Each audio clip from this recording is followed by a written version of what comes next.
Bonjour à tous, vous vous souvenez de l'étagère steampunk réalisée il y a quelques mois. L'objet de la vidéo d'aujourd'hui, c'est la réalisation de ce placard qui se veut invisible par rapport au mur qui supporte l'étagère.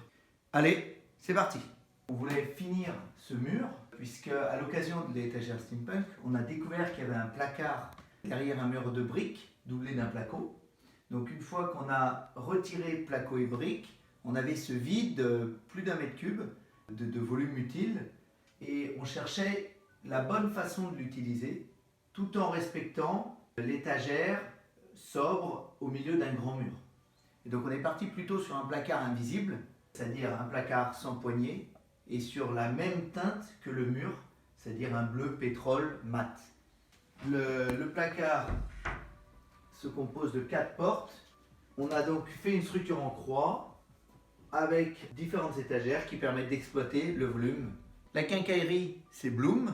Je suis habitué à cette marque, hyper fiable et puis facile à monter. Donc je l'ai trouvé chez Foussier, le siège de Foussier est au Mans, donc tout va bien. C'est des charnières sans ressort Blum et sans ressort parce qu'on a des poignées sans porte avec les tiponnes qui permettent de sortir les portes sur pression. Donc avec un petit aimant, j'appuie et ça sort la porte. Et quand je la referme, ça retend le ressort. L'avantage avec la peinture mat, c'est qu'on a pu récupérer exactement la même teinte sans que ça se voit. Le support, là c'est du placo, là c'est du contreplaqué, mais la teinte est identique. Les façades sont faites en peuplier 18 mm, léger et hyper résistant. Ces montants-là sont faits en pin et en lamelles écollées pour l'horizontal. Et puis l'intérieur, c'est du contreplaqué de 15 et des tasseaux en pin. Le placard est en cours de finition. On est en train de poser les 3 étagères restantes ici.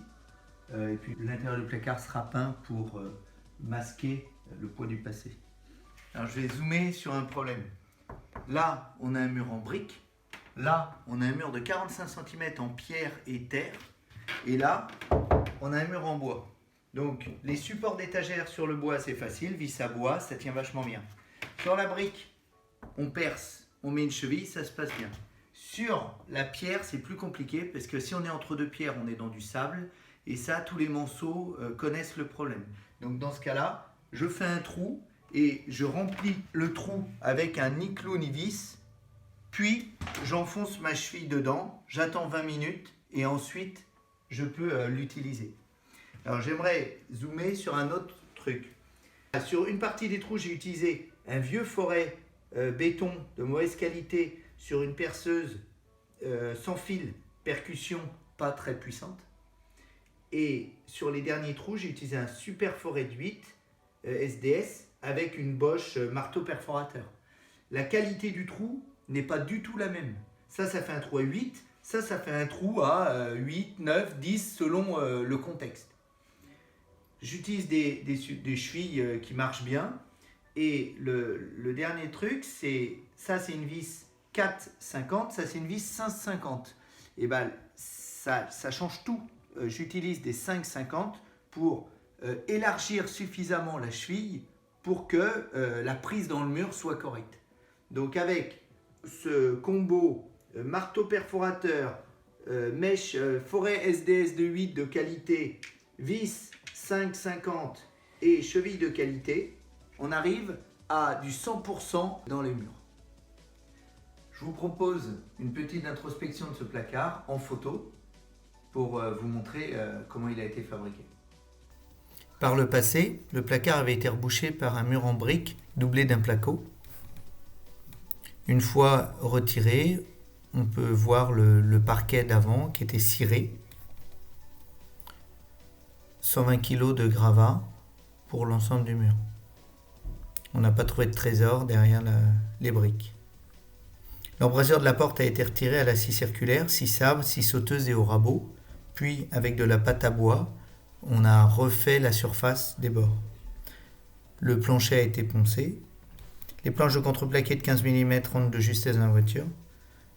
On a assemblé la croix principale avec les 2 trous que vous voyez, puis la structure pour la planche intermédiaire, via des tasseaux. Mis en peinture avec la même couleur, c'est-à-dire bleu pétrole mat que le mur. La quincaillerie, c'est Bloom, trouvé chez Foussier au Mans. Charnière sans ressort pour fonctionnement sans poignée. Les charnières se fixent sur les portes à l'aide d'une mèche de 35 mm. Voici la vidéo qui permet de visualiser comment se fait le trou de 35 mm. Il est important de ne pas déboucher.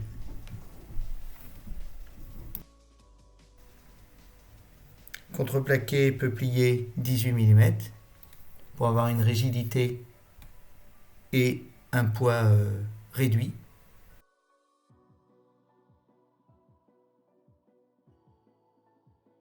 Mise en peinture des portes et assemblage final. Merci d'avoir regardé cette vidéo avec votre attention légendaire. Donc le placard est terminé, on a posé les étagères. Dans la description de la vidéo, vous trouverez un lien vers l'article de blog qui rentre dans le détail des matériaux utilisés, des cotes, etc. Et un lien vers le compte Instagram qui vous permet de voir des photos au fil de l'eau de mes projets.